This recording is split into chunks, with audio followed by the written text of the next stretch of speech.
Perkenalkan, nama saya Mas Dalena. Saya mahasiswa PPG dalam jabatan Universitas Sriwijaya Angkatan 1 Gelombang 2 dengan nomor ujian 20.01242756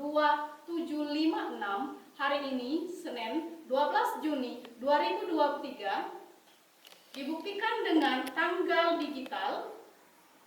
Saya akan menampilkan video pembelajaran saya dengan kompetensi dasar 3.7 menganalisis perpajakan dalam pembangunan ekonomi. Silakan saksikan video pembelajaran saya berikut ini.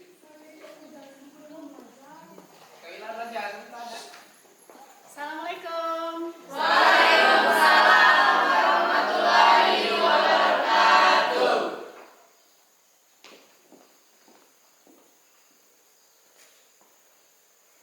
Selamat pagi anak-anak. Pagi, Bu. Bagaimana kabarnya? Alhamdulillah baik. Alhamdulillah kalau baik. Sudah siap belajar? Siap, Bu. Baik, kalau sudah siap. Agar pembelajaran kita hari ini mendapatkan keberkahan, silakan ketua kelas pimpin doa terlebih dahulu. Silakan. Untuk memulai pelajaran pada pagi hari ini, berdoa mulai.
Assalamualaikum warahmatullahi wabarakatuh.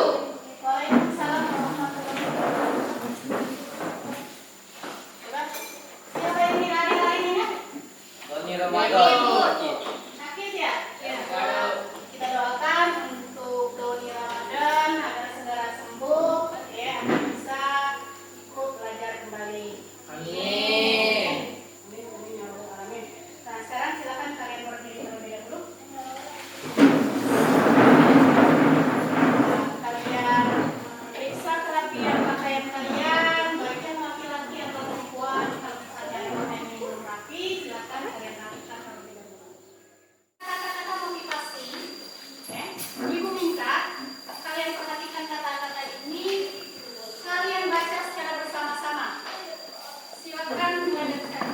Sukses bukanlah kebetulan, tapi terbentuk dari kerja keras, ketekunan, pembelajaran, pengorbanan, dan cinta akan hal yang sedang kamu lakukan. Ya. Sukses bukanlah kebetulan, tapi terbentuk dari kerja keras, ketekunan, pembelajaran, pengorbanan, dan cinta akan hal yang sedang kamu lakukan. Artinya apa? Artinya bahwa, kesuksesan itu tidak datang sendiri ke pangkuan kalian, tetapi kalian butuh persiapan untuk menggapai dan meraihnya. Artinya, apabila kalian ingin sukses, maka persiapkanlah diri kalian terlebih dahulu. Ya, itu kuncinya. Persiapkan diri kalian terlebih dahulu. Ya. Nah, apa saja persiapannya? Persiapannya adalah belajar. Itu yang pertama. Belajar, berusaha, ya, rela berkorban, gigih, ya. Dan yang tidak kalah penting, kalian harus mencintai dulu apa yang kalian kerjakan. Ya, itu adalah kunci sukses. Bisa dipahami anak-anak? Bisa. Nah, sekarang, ya, kemarin kan kita sudah belajar ekonomi ya minggu lalu. Coba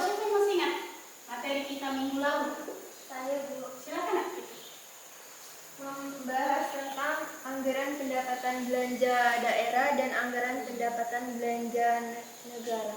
Ya benar sekali. Kalau kemarin kita belajar tentang APBN-nya, APBN dan APBD. APBN kemarin apa? Anggaran. Negara. APBN adalah anggaran pendapatan belanja negara. Kalau APBD? Iya, APBD adalah anggaran pendapatan belanja daerah. Bagus sekali ya. Nah, hari ini kita melanjutkan materi tentang pajak. Materi baru ya, materi tentang pajak. Yang mana kompetensi dasar, indikator pencapaian kompetensi, dan tujuan pembelajaran kita hari ini.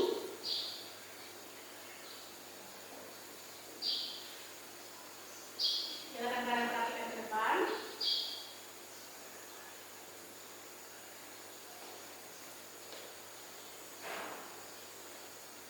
Kompetensi dasarnya 3.7 menganalisis perbandingan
video berikut ini.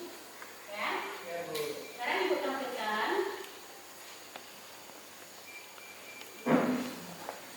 Tahukah kalian, jalan raya, sekolah, rumah sakit, seluruh fasilitas umum yang disediakan pemerintah dan pembiayaan aparatur negara serta sistem pertahanan keamanan di Indonesia itu semua bersumber dari dana APBN? Apakah kalian sudah tahu apa itu APBN? Ya, APBN adalah anggaran pendapatan dan belanja negara. Pendapatan negara bersumber dari penerimaan pajak, penerimaan negara bukan pajak, dan penerimaan hibah. Penerimaan pajak merupakan sumber pendapatan negara yang paling dominan. Lalu, apa itu pajak dan apa peranannya bagi pembangunan negara Indonesia? Ayo, mari kita cari tahu lebih dalam lagi.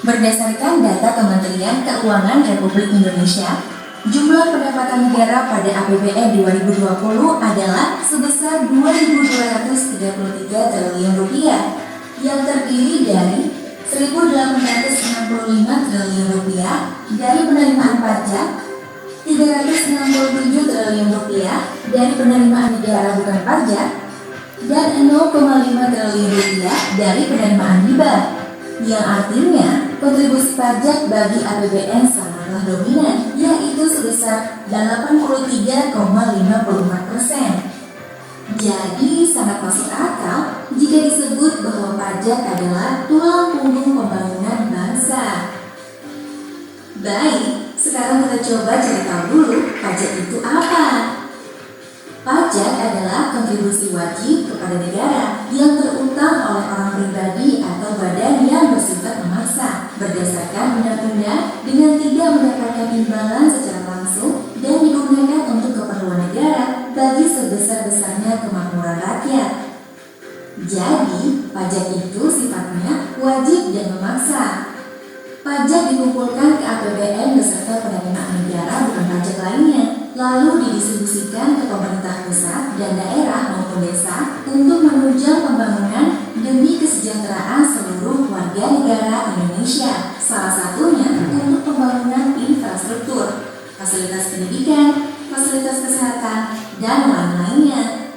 Jadi, pembayaran pajak setelah membayarkan pajaknya tidak serta-merta memperoleh manfaat secara langsung atau imbalan dari negara atas pajak yang telah ia bayarkan. Secara umum, pajak terbagi menjadi dua bagian, yaitu pajak pusat dan pajak daerah. Pajak pusat merupakan pajak yang dikelola oleh pemerintah pusat. Dalam hal ini adalah Direktorat Jenderal Pajak, seperti pajak penghasilan atau PPH, pajak pertambahan nilai atau PPN, pajak penjualan. Tadi kalian sudah menyaksikan video pembelajaran tentang pajak. Nah, coba di sini siapa yang bersedia mengungkapkan pendapatnya tentang cuplikan video tadi?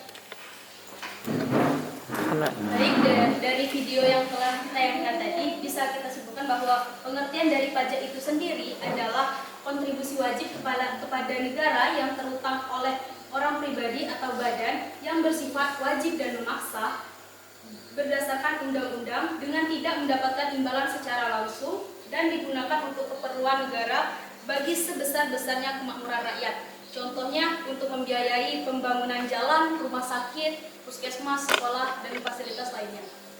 Ya, bagus sekali. Kasih tepuk tangan untuk teman-teman. Masih ada yang ingin menambahkan? Saya Silakan, Fitri. Menurut saya pajak dibagi menjadi dua bagian, yaitu yang pertama pajak pusat, diantaranya yaitu yang pertama pajak penghasilan, yang kedua pajak bumi dan bangunan, yang ketiga pajak pertambahan nilai, yang keempat bea materai. Selanjutnya pajak daerah, diantaranya satu pajak hotel, 2 pajak restoran, 3 penerangan jalan, dan lainnya. Terima kasih. Iya, terima kasih. Ya. Nah, sekarang Ibu akan menjelaskan materi tentang pajak ini, bahwa pajak adalah kontribusi wajib yang terutang oleh orang pribadi atau badan yang bersifat memaksa berdasarkan undang-undang tidak mendapatkan balas jasa secara langsung digunakan untuk keperluan negara dan sebesar-besarnya untuk kesejahteraan atau kemakmuran rakyat. Ya, itu pengertian dari pajak. Nah, pajak ini memiliki fungsi. Ya. Fungsi pajak. Pajak ini peranannya sangat penting bagi negara dan masyarakat. Ya. Karena pajak ini merupakan sumber pendapatan terbesar negara kita. Yang mana oleh negara, pajak ini akan digunakan untuk membiayai pengeluaran negara. Nah, yang pertama, fungsi anggaran, ya, yang mana pajak ini merupakan sumber pendapatan terbesar negara kita. Digunakan oleh negara ya, untuk membiayai pengeluaran negara. Di antaranya seperti misalnya belanja pegawai dan juga untuk pembangunan. Nah, mungkin di sini ada di antara kalian ini ada orang tuanya yang pegawai. Pegawai itu siapa? PNS, polisi, dan juga TNI. Ya, itu ya. Nah, mungkin di sini ada kedua orang tuanya bekerja sebagai PNS, memiliki gaji, di mana gaji tersebut berasal dari pemerintah. Pemerintah dapatnya dari mana? Dari dana pajak. Dana pajak tadi berasal dari siapa, Nak? Dari mana? Masyarakat atau rakyat. Benar sekali. Nah, yang kedua, tuh ya, digunakan untuk pembangunan. Nah, pembangunan ini infrastruktur seperti misalnya rumah sekolah kita ini. Ya, rumah sekolah kita ini berdiri di sini, yang bangun siapa? Pemerintah, negara. Berasal dari dana? Dananya berasal dari pajak. Pajak tadi berasal dari siapa? Masyarakat. Betul sekali ya. Ini rumah sekolah lagi didirikan ya oleh pemerintah yang mendirikan, dananya berasal dari pajak. Pajak tadi asalnya dari masyarakat. Sehingga kita di sini bisa belajar. Nah, kita bisa belajar nyaman, ada gedung sekolah, ada meja, ada kursi, tidak kepanasan, tidak kehujanan. Ya, yang mana kita membutuhkan fasilitas ini untuk kita belajar. Contoh lainnya adalah jalan, jembatan. Ya, kita punya jembatan mengungsi. Itu yang bangun siapa? Pemerintah. Yang bangun pemerintah melalui dananya dari pajak. Ya, tuh. Contoh lainnya ada rumah sakit. Ya, ada contoh lainnya misalkan irigasi, saluran irigasi untuk pertanian. Ada pasar, ada terminal. Ya, itu semuanya dananya ya berasal dari pajak dibangun oleh pemerintah. Yang kedua, fungsi mengatur, yang mana pajak ini digunakan oleh negara untuk mengatur perekonomian. Contohnya apa? Contohnya ya meningkatkan juga ekspor. Contohnya. Contoh yang lainnya adalah perlindungan, kata-kata lainnya adalah proteksi untuk barang-barang yang ada di dalam negeri itu dilindungi ya terhadap barang-barang luar negeri. Pernah tidak kalian berpikir, nah, mengapa harga barang dalam negeri itu ya lebih murah dari harga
Berikutnya lagi, pajak juga digunakan untuk pembangunan jalan, jembatan, rumah sekolah, rumah sakit seperti tadi sudah dijelaskan. Ya. Berikutnya lagi, pajak digunakan untuk pertahanan keamanan seperti membeli senjata, membeli peralatan perang. Ya. Berikutnya lagi, pajak digunakan untuk membayar hutang negara. Pajak juga digunakan ya untuk pembiayaan subsidi. Subsidi ini apa yang kalian ketahui? Subsidi listrik. Apa lagi? Subsidi pupuk. Benar sekali ya jawaban temannya. Nah, pajak juga digunakan untuk pembiayaan gratis, fasilitas gratis seperti misalnya PIP dan juga KIS. Kalau PIP itu KIS itu Kartu Indonesia Sehat. Kartu Indonesia Sehat. Satu lagi adalah KIP. Kartu Indonesia Sehat. Nah, itu ya contoh ya fasilitas gratis yang diberikan oleh pemerintah. Dan pemerintah juga ya menyediakan lapangan pekerjaan dan juga menyediakan modal untuk UKM, usaha kecil. Berikutnya lagi, tarif pajak. Nah, tarif pajak itu ada 4. 1 tarif progresif, 2 tarif degresif, 3 tarif proporsional, yang keempat adalah tarif tetap. Kalau dia progresif, berarti dia naik. Ya. Yang mana tarif pajak itu meningkat seiring bertambahnya dasar pengenaan pajak. Contohnya apa? Contohnya misalnya PPH. PPH itu adalah pajak penghasilan. Semakin tinggi penghasilan kita, maka tarif pajaknya akan meningkat atau bertambah. Itu ya kan? Nah, yang kedua, tarif pajak degresif. Kalau progresif itu naik atau meningkat, kalau degresif itu menurun. Ya, berarti tarif pajak yang menurun seiring bertambahnya dasar pengenaan pajak. Ketiga, tarif pajak proporsional, yang mana tarif pajak ini ya penghitungannya dengan menggunakan persentase. Persentasenya persentase tetap, seperti misalnya PPN, pajak pertambahan nilai. Dan satu lagi, tarif pajak tetap, yaitu tarif pajak yang tetap berapapun dasar pengenaan pajak. Itu ya. Yang keempat, perbedaan pajak dengan pungutan resmi lainnya. Ya. Dari dasar hukum, pajak itu diatur oleh undang-undang, sedangkan pungutan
diskusikan dengan kelompok kalian.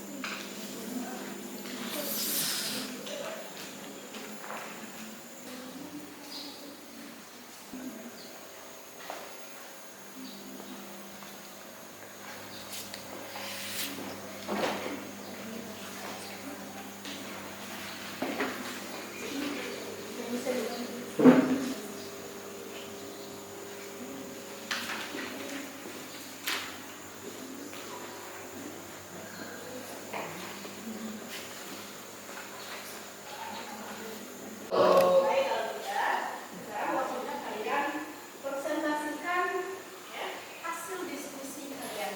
Dan Ibu persilakan untuk kelompok 1. Silakan kelompok 1 perwakilannya. Baiklah, Assalamualaikum warahmatullahi wabarakatuh. Waalaikumsalam warahmatullahi wabarakatuh. Perkenalkan, saya dari kelompok 1. Saya akan mempresentasikan hasil dari diskusi kami. Silakan. Pertama, analisa apa saja yang menjadi kendala pemungutan pajak di Indonesia. Ya. Pertama, kurangnya sosialisasi dari pemerintah kepada masyarakat sebagai wajib pajak mengenal pentingnya membayar pajak. Yang kedua, tingkat ekonomi sebagian wajib pajak yang sangat rendah sangat mempengaruhi. Dan yang ketiga, data yang masih jauh dari standar internasional. Yang kedua, kemukakanlah solusi yang Anda tawarkan untuk meningkatkan kesadaran warga negara dalam membayar pajak. Jawabannya, menggalakkan penyuluhan di bidang perpajakan dan melakukan pengawasan yang sangat ketat terhadap pemungutan pajak. Baiklah, Ada yang ingin ditanyakan? ada yang ingin ditanyakan? Baik, boleh. Saya izin bertanya. Silakan. Saya perwakilan dari kelompok 3. Saya ingin bertanya, apa yang dimaksud objek pajak dan subjek pajak? Terima kasih. Ya. Kami akan menjawabkan dari kelompok 3 pertanyaan apa yang dimaksud objek pajak, subjek pajak. Yang satu, objek pajak adalah penghasilan yang digunakan pajak. Yang kedua, subjek pajak adalah suatu pokok bicara, pokok bahasa atau pelaku orang tempat dengan budayanya maju. Bisa diterima? Masih ada pertanyaan dari kelompok lain? Kalau tidak ada, kita lanjut ke kelompok kedua. Assalamualaikum warahmatullahi wabarakatuh. Waalaikumsalam warahmatullahi wabarakatuh. Perkenalkan, saya perwakilan dari kelompok 2 ingin mempresentasikan atau memaparkan hasil diskusi kelompok kami dengan pertanyaan yang pertama. Analisis apa saja yang menjadi kendala pemungutan pajak di Indonesia? Di sini jawaban kami yaitu yang pertama, kurangnya sosialisasi dari pemerintah kepada rakyat. Yang kedua, tingkat ekonomi sebagian wajib pajak yang sangat rendah. Dan yang ketiga, database yang masih jauh dari standar internasional. Yang kedua, kemukakanlah solusi yang Anda tawarkan untuk meningkatkan kesadaran warga negara dalam membayar pajak. Iya. Jawaban kami yaitu yang pertama, melaksanakan program pelayanan yang baik kepada wajib pajak. Dan yang kedua, membuat prosedur yang sederhana sehingga memudahkan wajib pajak dalam proses pembayaran pajak. Demikianlah hasil diskusi kelompok kami. Jika ada yang belum paham bisa ditanyakan. Kami beri kesempatan bagi kelompok lain untuk bertanya. Oke, silakan. Saya perwakilan dari kelompok 4 Ya. akan menanyakan pertanyaan. 1. Mengapa membayar pajak itu harus tepat waktu? Harus tepat waktu. Ya. Pertanyaan yang bagus, silakan. Kasih waktu temannya untuk mencari ya. Mencari jawaban. Kita tunggu. Saya perwakilan perwakilan dari kelompok 2 akan menjawab pertanyaan dari kelompok 4. Mengapa membayar pajak harus tepat waktu? Agar terhindar dari denda, karena denda dapat diberikan kepada wajib pajak yang terlambat dalam membayar pajak atau melebihi batas waktu yang telah ditentukan. Ya. Ada jawaban yang lain? Boleh kalau ada yang ingin menambahkan. Masih ada? Sudah? Cukup? Cukup. Ya. Ibu tambahkan ya jawabannya. Nah, mengapa pembayaran pajak itu harus tepat waktu? Ya. Supaya tidak menghambat kerja pemerintah. Karena pemerintah itu, ya, karena pajak itu didapat dari masyarakat, yang mana pajak itu digunakan untuk membiayai pengeluaran negara. Nah, apabila terhambat, maka pembiayaan pengeluaran negara kita akan ikut terhambat. Ya, itu penambahannya. Bisa dipahami nggak, Nak? Bisa. Nah, baik kalau bisa. Jadi, tadi presentasinya sudah cukup ya. Dari kelompok 1 sudah, kelompok 2 sudah, kelompok 3 sudah, kelompok 4 sudah. Nah, sekarang silakan siapa yang bisa menarik kesimpulan dari LKPD kita hari ini, dari diskusi kita hari ini. Silakan. Dapat saya simpulkan bahwa permasalahan pungutan pajak yang ada di Indonesia disebabkan berbagai kendala, yaitu kurangnya sosialisasi dari pemerintah kepada masyarakat, tingkat ekonomi sebagian wajib pajak yang sangat rendah, serta database yang masih jauh dari standar internasional, serta upaya-upaya yang dilakukan dalam mengatasi permasalahan pajak yang ada di Indonesia. Iya, bagus sekali.